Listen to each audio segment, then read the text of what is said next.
We're here today at Iverson's pits at the Battle of Gettysburg 2012. In the early afternoon of the first day's fighting, Brigadier General Alfred Iverson sent his brigade of North Carolina troops toward a location on Oak Hill where it was believed Union soldiers were massed. His plan was to strike the Northerners on their flank, but he was not aware of a brigade of Union troops hidden behind a stone wall that ran along what is now Doubleday Avenue. As Iverson's troops crossed the John Forney farm in perfect formation, the Union soldiers rose and fired almost as one, killing scores of Southerners with their first volley.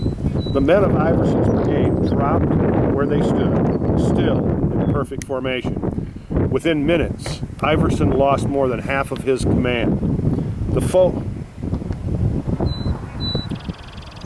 Iverson's men were buried where they fell, just west of Forney's house.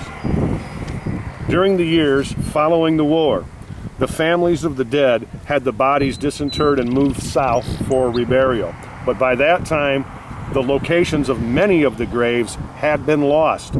It is believed that many of Iverson's men are still buried in this field where they fell. Some call this one of the most haunted places on the battlefield, Iverson's pits. I'm standing here in the middle of a field at Iverson's pits, and this is a place I'd always wanted to find out about, because in this field right here was where Iverson's regiment was wiped out on the first day of the battle. And it's believed by many, most in fact, that still in the ground right here are some of the remains of Iverson's regiment.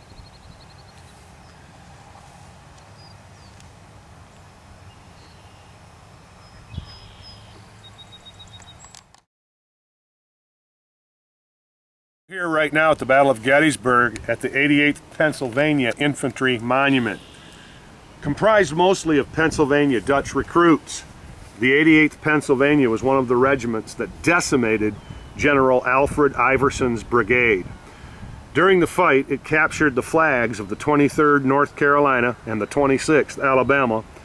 The design of its monument, meant to represent the suffering of the soldier, features symbols of the life of a fighting man during the Civil War.